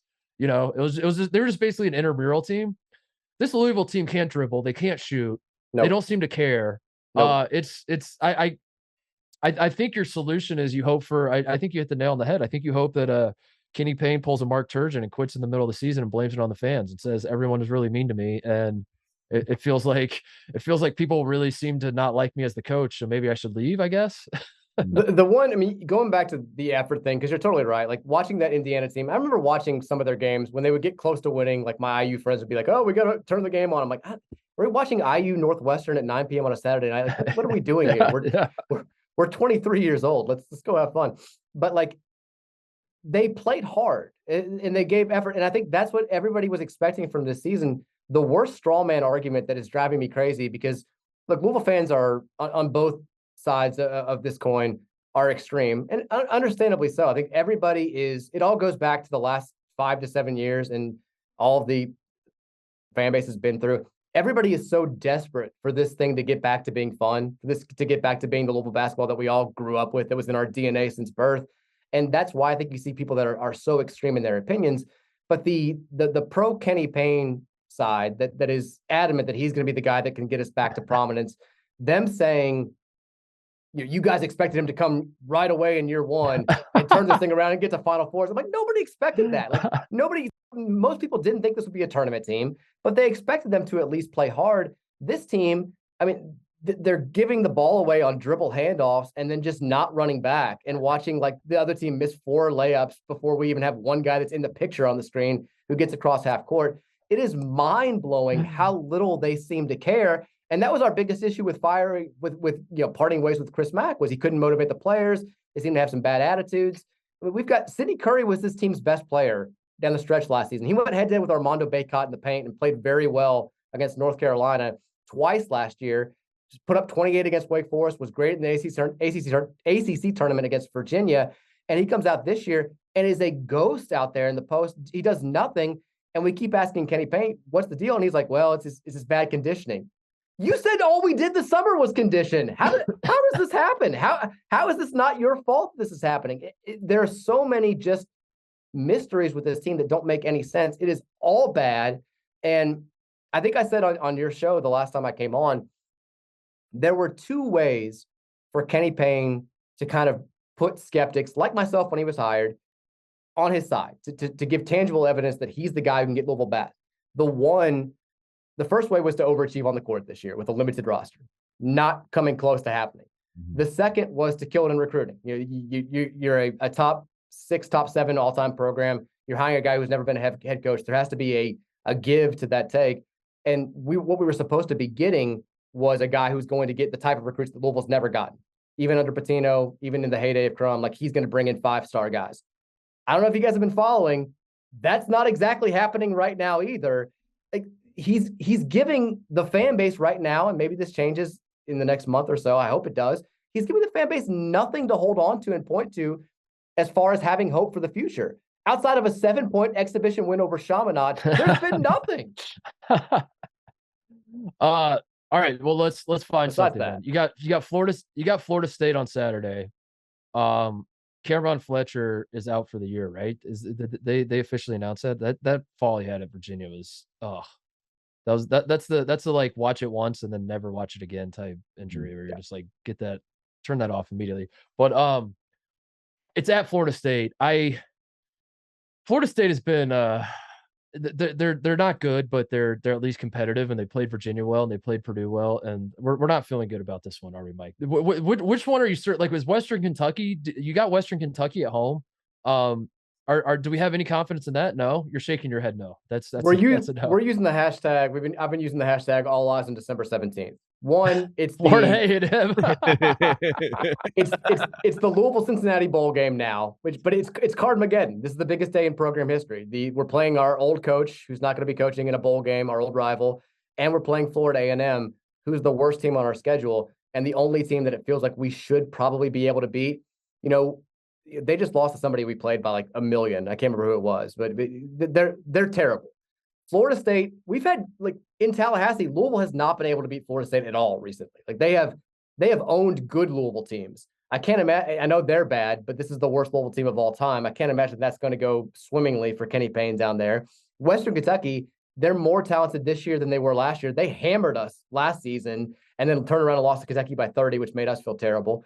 They're pretty good. I don't feel great about that one. So it's all eyes on December 17th. All eyes on December 17th. Blinders on, tunnel vision until December 17th is where my focus is. It's where my focus is going to remain. The Rattlers don't want this. We're not losing that game, folks. Is there any hope, Mike, that like Kenny Payne is sandbagging more than anyone ever, and December 31st you can upset Kentucky? Because I think that's the funniest thing that could happen for all of content, that you guys go in 0-for into Kentucky. It's the last game of the year. You can then when you turn the new leaf in the new year, you just say it's behind us. That was or Syracuse. You guys play Syracuse the next game, which I think like beating Boeheim would be like your first win being over Jim Boeheim. That would be that feels special to me. I mean, like that's hilarious. But yeah, Kentucky would be incredible, right? The thought has crossed my mind. If we're not going to beat Florida A&M, I don't want to beat anybody, and I will want to lose by 40 in every game before UK, just to maximize the comedic value of if that did happen. It already would be the funniest win in series history. So if we're going to be this bad, just be terrible until the UK game, maybe get lucky. We'd never stop talking about it. It would be incredible. It also would be like the total reverse of like every year in the last 10 where Louisville's been like dominated in November. We hadn't lost a November home game since 1972 before last year. And we've lost 5 in a row. Like it's unreal how many records have been set over the past few years. But like we used to just dominate November, December until the UK game, and then we'd fall on our face. This would be the opposite of that. It'd be fun. Is there a real fear that like that's people are going to be checked out? Like you're not going to get this back. The momentum that Louisville basketball had when you built the KFC Yum Center and won the 2013 national title and joined the ACC and all that. Is there an actual fear that you feel in the city that like if we continue to suck ass, and the only time I ever go on Titus and Tate is when they're laughing in my face, that like the city as a whole isn't going to rally around Louisville? I think a little bit. I think that there's more of a fear that the program is not going to get back to prominence than there is that people are going to like totally check out. Now, the attendance numbers are way down from where they like. I grew up in an era where Freedom Hall was sold out every game. Didn't matter if you're playing Kentucky or Ohio, you were getting 19,000 plus there every single game. And then the first few years of the Yum Center, you were getting 22,000 plus every single game. And now it's changed. I don't think it's going to go back to the way it used to be just because that's the way college sports kind of are now. But just getting back to the point where like that lower bowl is filled every game is the starting point. And I do kind of worry about that. I mean, I don't know if you guys did this. Like I grew up, I'd watch those. They used to have those ESPN like mini documentaries where they would show like 30-minute recaps of like the Final Fours from the 80s and the 70s. Oh yeah. Like I grew up, like that's how I learned about college basketball. If I was sick, I'd watch like 15 of those in a row.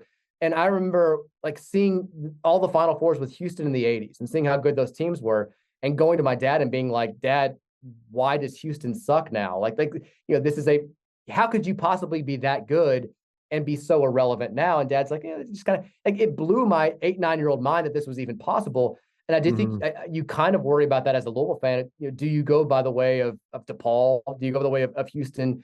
Do you go by the way of Georgetown to a lesser extent and just totally fall off the face of the earth? UNLV is another one. I think there are reasons to believe that what happened at those schools won't happen at Louisville. The fact that this is, it's a pro sports city without a pro sports team. They're the show here. They always have been. You still have a lot of money in the athletic department. Basketball still brings in a lot of money. You've got superior conference affiliation in the ACC than you had in those other situations. But right now, as far as like us just expecting to snap our fingers and get back to, being in the NCAA tournament every year as a high seed, playing for national titles every year, it feels like who knows? He's got to start recruiting better. He's got to give us something. Well, we are on your side. We promise, Mike. Even if it doesn't seem like it, we're trying. I just think, unfortunately, the best path forward is to continue to bottom out. So, like, unfortunately, I think like the best path forward is you continue to lose, and I tweet Rick Pitino memes, and then Kenny Payne falls on the sword, and then you hire Rick Pitino. That's the path forward. The only way. That's the only way I see this working out. I think you guys beating Kentucky and like. I think you guys winning like 8 games this year is a disaster, actually. That's not good. Yeah. That's not what we want. But God, dude, this sucks. I'll tell you. Damn it, Amani. If Amani Bates just would have come to Louisville, none of this would be happening. So the two producers at my radio station have a bet. It's $500. Who is going to win more games this season, Louisville or Eastern Michigan? And it's shaping up to be the saddest and funniest bet of all time. Because Eastern Michigan, they still suck. But it's 2-0 right now. We're a month into the season. It might be a race to 5. It's the funniest bet of all time. But so I feel bad for them. I feel bad. I'll tell you who I feel the worst for in all this, besides myself, is every game this team sets some sort of new Louisville record. And it always goes back to the 1940-41 Louisville basketball team. Like every time something comes up, it's like, the first time they've had a 6-game losing streak to start season since 1940-41, which was a team that started 0-11 and finished 2-14. We found out that we did some research. They had just fired their coach the year before. They didn't want to pay anybody new. So they just went to the baseball coach and they were like, do you want to coach basketball this year? And he's like, sure, I don't know what I'm doing, but that works. So these poor sons of bitches, they just get piled on every game. And it's the most obscure facts. And it's always the same team in the same year that it goes back to. It's like, I see 4 Louisville players crying on the bench simultaneously. Has not happened since the 1940-41 season. I feel if any of them are still alive, and I can't imagine they are, they've got to be just like, I'm sure that none of them ever thought this season was going to be brought up so many times, 80 years after the fact. But every game they're just getting dumped on. It's terrible. They're saying don't compare eras, is what they're saying. Yeah, don't compare eras. Don't do it. They're like, hey, asshole, we had World War II to worry about. Like we were all like worried we were going to have to go fight Hitler, like we didn't have time to care about. We're dealing with a lot of serious shit. Yeah, Lenore Ryan. Sorry we couldn't focus on Lenore Ryan like you guys could. I also have to call you all out real quickly before we get out of here. The one saving grace that I had after the season opener was I thought I graduated from Bellarmine. I was like, they're at least gonna talk about my alma mater here positively. Dude, instead you spent 5 minutes on the pronunciation. You got it right last year. You had the same exact discussion. Mike, I had it right. And Tate, listen, I take full responsibility. I was the one who introduced the idea of us not saying it right. But at the same time, if you check the tape, release the tapes, Jim. I think I said it right initially, and then Tate said it wrong, right or no? Am I completely I don't recall, but I do recall having the same conversation again, and it felt like deja vu. But all respect, I respect the way that they play the game of basketball. I like I'm such a sucker for passing. I'm like, I love what these guys do. Someone in the program pointed out that if you just remember them as the Bellarmine Ballermen, then it's easy to remember. And I was like, yeah, I'll never forget that. They're the Ballermen, and that should be their nickname. You should just put Ballermen on the jerseys. The point is, I don't know why I ever listen to this podcast. It does nothing good to me. It does nothing good for me besides having me on. It's constant torture. There's nothing good. Mike, I spent an hour of my time making a Rick Pitino bat signal meme for you. I did this for you, okay? You think I did this for myself? Like, all I do is I give. Heck, Rick. I have seen Louisville fans kind of stealing it and using it recently, so that's your gift to the fan base. Yeah. Do you understand how hard it is for a guy my age to crop a headshot and size it up into the... Same. You do. You actually do. Yeah, you are. You're exactly the same generation. Yeah. I just remembered because when we had Louisville Live, which everybody thought was going to be a great event, after we lost DJ Wagner, we turned our attention to AJ Johnson, who canceled his visit the last second, and we all were kind of like, Shooter McGavin's friend from Happy Gilmore. We're like, I thought you said we're going to Sizzler. Like, you're going to reschedule.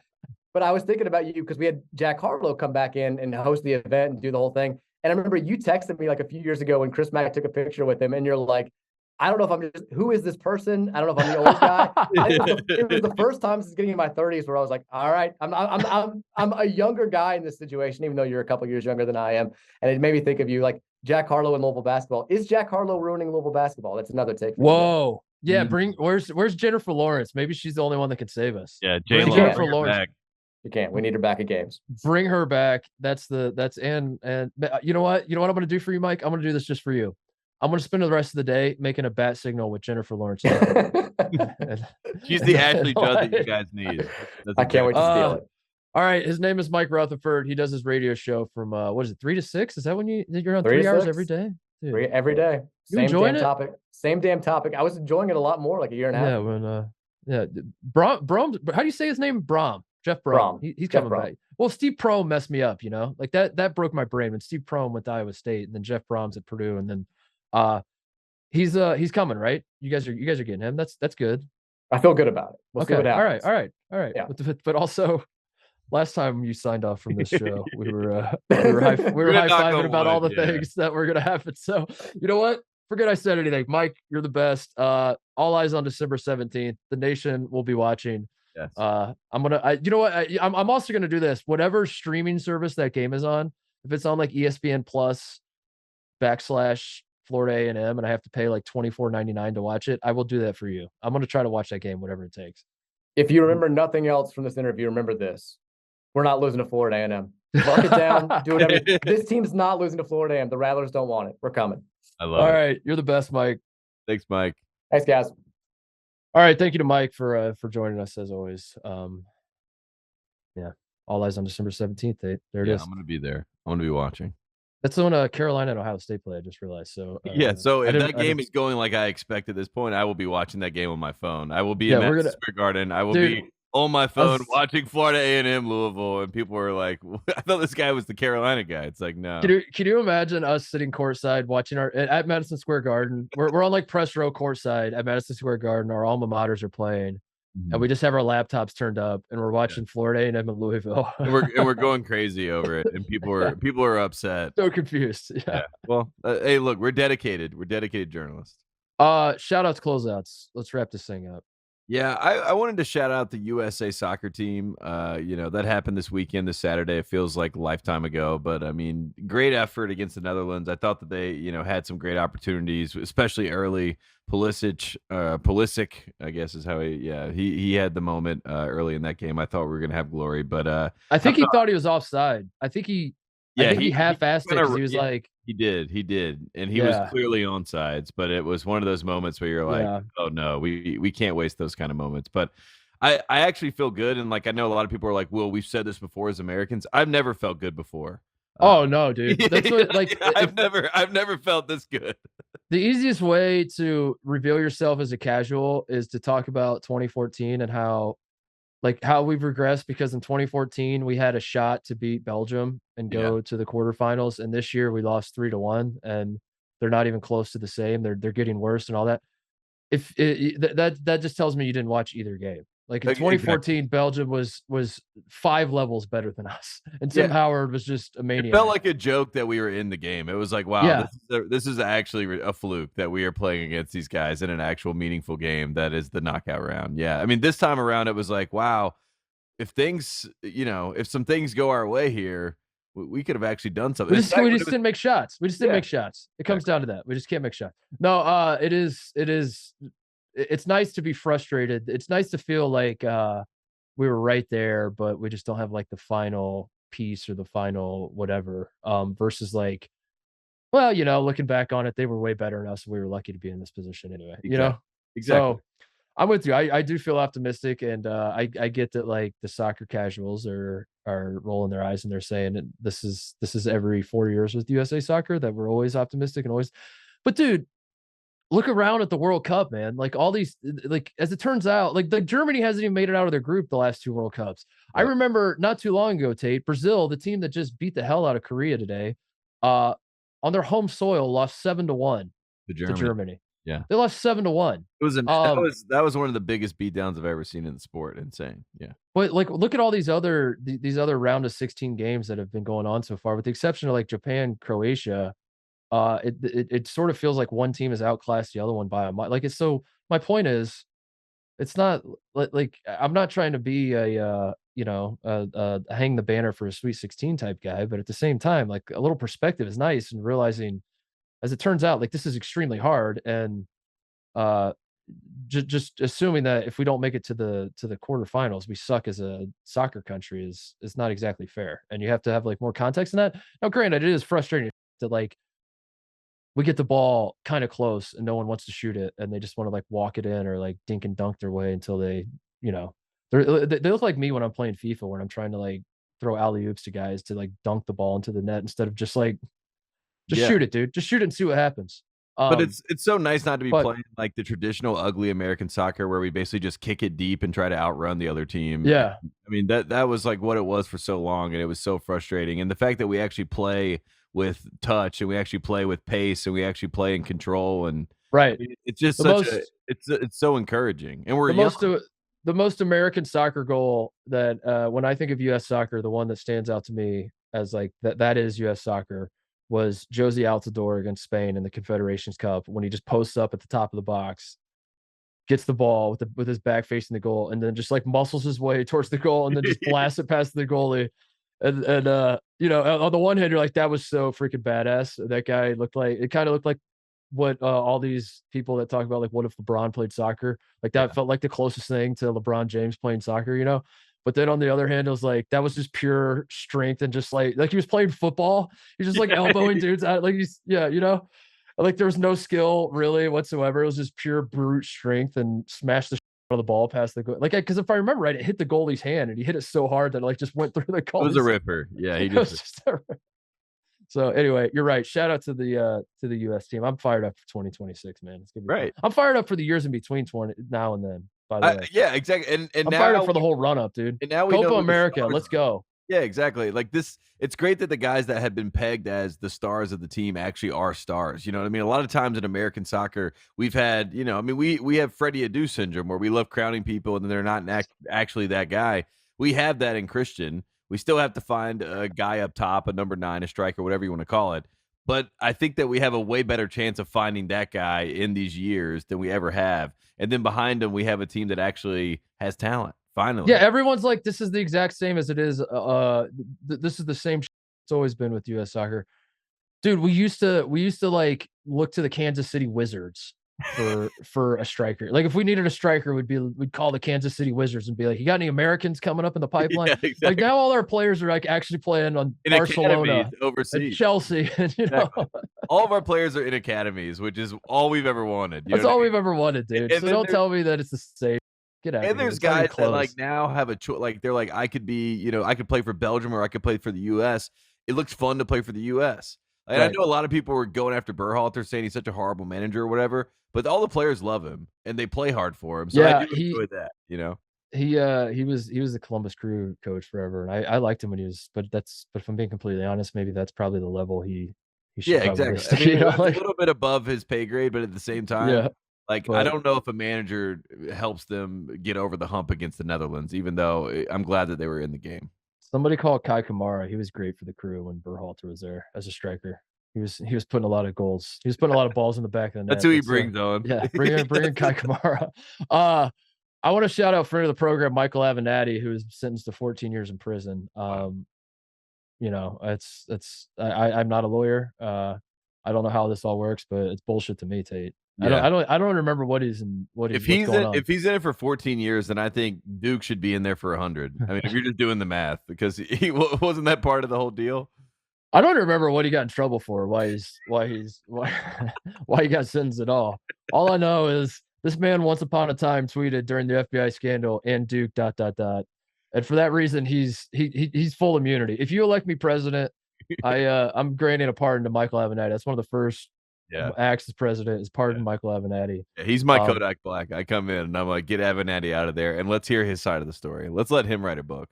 He also follows me on Twitter.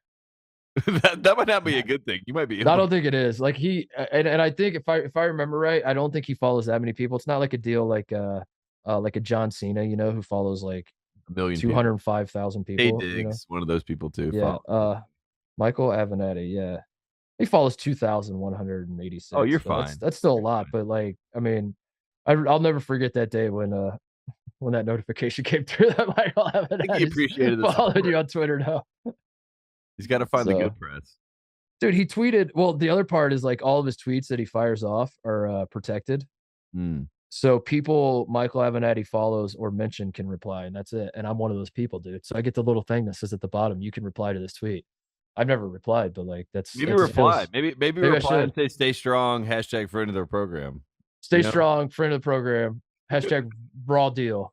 And Duke ... Just reply every tweet, raw deal, dude. Yeah, raw deal. That's a raw deal. # and Duke. I want to shout out Ryan Day, head coach of the Ohio State football team, who is officially unfired for now, Tate. Back. You might remember last Saturday, 1st and 35 when he ran the ball, and then we on 4th and what was it, like 6 or something for Michigan's territory, he then decided to punt. At that point in time, I officially fired Ryan Day. I texted friends, I texted family. Balance. Yeah. And I said, he's fired. And they're like, what do you mean? What are you talking about? And I said, I'm done with him. He's fired. I'm packing his bags. He's done. But Ohio State has now made the college football playoff. Sorry, haters. We're back. We're not dead yet. And for that reason, I have decided to unfire our head coach. I think that's a smart decision. Yeah. Unless he doesn't win the national championship, in which case he is refired. I'm going to refire. I really enjoyed. I felt bad for USC fans, like real USC fans, but I couldn't help but enjoy the celebrating of like USC got up like 17-0, and then they were just dancing on the graves of Utah like it was game over, and then it immediately flipped. And then as it was flipping, I thought to myself, "Oh my God, Ryan Day has been fired. Who is going to coach? Who's going to coach Ohio State?" I talked to Titus, and he said that we're done with him. We said we're searching. I'm not proud to admit this, Tate. I did search in the wee hours of the Saturday night when Ohio State lost to Michigan. It was probably 1-2 a.m. I did find myself Googling Mike Vrabel's contract. I did run the numbers, and that's something that happened. Okay, I'm not proud of that. I'm also not proud that, speaking of Twitter followers, when I fired Ryan Day when we punted the ball after running it on 1st and 35, I did unfollow him on Twitter. And I gotta say, I am going to give him one half of football for me to refollow him. So I've rehired him as my head football coach at Ohio State. We will watch the first half of the Peach Bowl. If I don't expect to win, Tate, it's not about winning. It's like you with Carolina basketball. It's not like I expect to win every single game. I just expect to play Ohio State football. Now, what is Ohio State football? It's winning. Okay. That's the number one tenet. Yeah. That's the first step of playing Ohio State. Yes.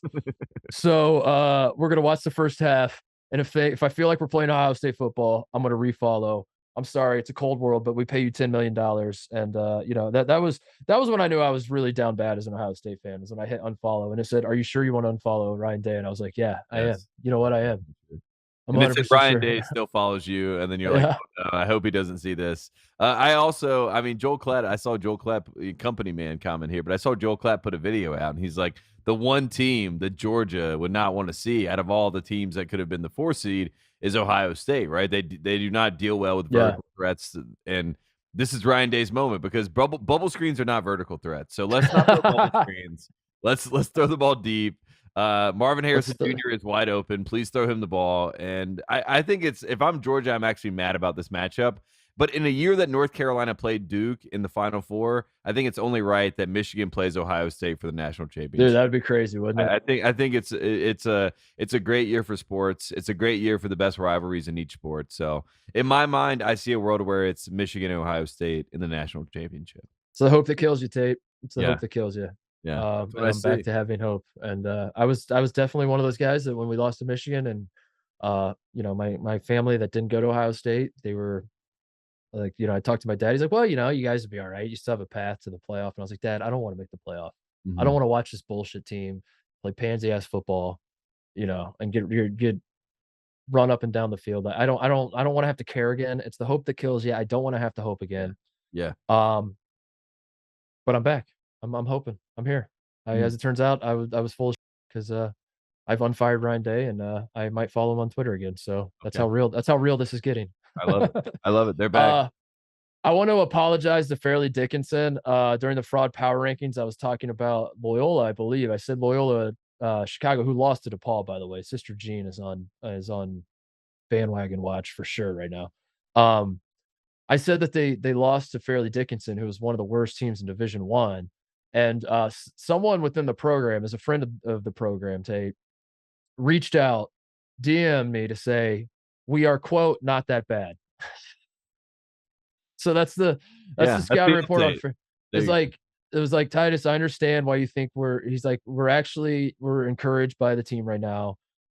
We are, quote, not that bad was the report. So I want to apologize. That was not a fair shot at Fairleigh Dickinson, who is what is Fairleigh Dickinson? What is their record? I want to give you have to be fair when you talk about Fairleigh Dickinson. So I appreciate you being the bigger man here and admitting. Fairleigh Dickinson ahead of Louisville in the net, so there's that. Fairleigh Dickinson is, as of right now, they are 4-6, Tate. Not that bad. I just picture the Jim Calhoun voice. They're not bad. Yeah. Oh, they just beat St. Joe's? Really? On Saturday? There you go. Wow. All right. Well, respect to Fairleigh. They beat them by 17, dude. All right. Well, yeah. They deserve not respect. that bad. Yeah. They're not that From bad. what I've seen, they're not that bad. Not that bad. And VMI. They beat VMI and Manhattan. Okay. All right. Not that bad. Got some quality wins. Love that.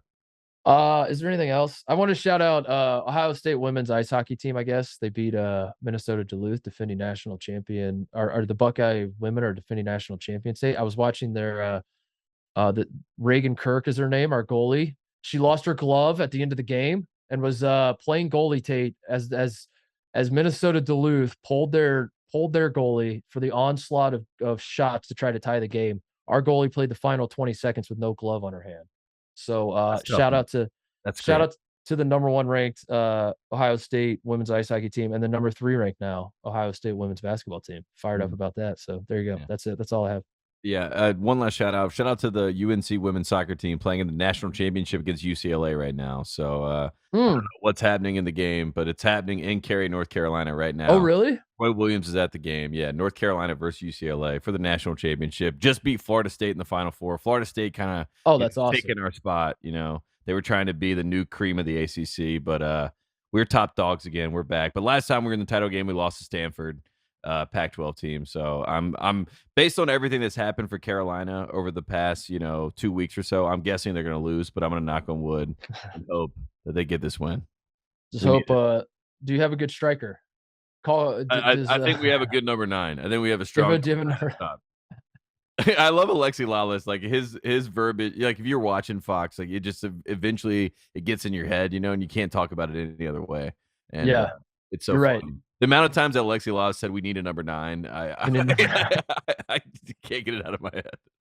No, it is confusing because I watched the whole game and I watched the whole world. I watched every second of U.S. World Cup, obviously, and I walked away pretty optimistic. I was like, we played pretty well. Like obviously the goals we gave up against the Dutch were bad, but it was also like our guys seemed to be just kind of gassed and we just didn't keep our head on. Yeah, young mistakes. But then you start talking about like what we need to fix moving forward, and you realize like maybe I shouldn't be optimistic because it's like, listen, all we have to do is find a number 9. We have to get more inventive in the final third, as they say. We have to do a better job marking in our own third or our defensive third. If the Netherlands got way too many open looks. So we got to clean up the defense, Tate.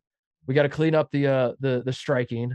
The midfield's okay, but other than and maybe get a new coach. And if we can do all this, and I'm like, wait a second, what happened? Yeah, it's like, whoa. I was like, I was feeling optimistic, great, but now that 5-step plan is a little much for me. now we got to fix our attack, our defense, and our coach. But our midfield is good. Cool, perfect, awesome. Yeah. Now we're right back where we started. Oh, one more shout out. Moses turns 12 on Wednesday.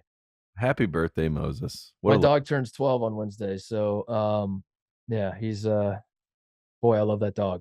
I love that dog. Yeah. I know they don't live forever, Tate, but I'm crossing my fingers on this one. I'm crossing my fingers. I got the first one. Moses knows ball, and also Moses, like he has the heart of a 1-year-old. You know what I mean? Like he does. He has never lost that joy for life, and I always appreciate that. I love to walk. Let him have a long walk.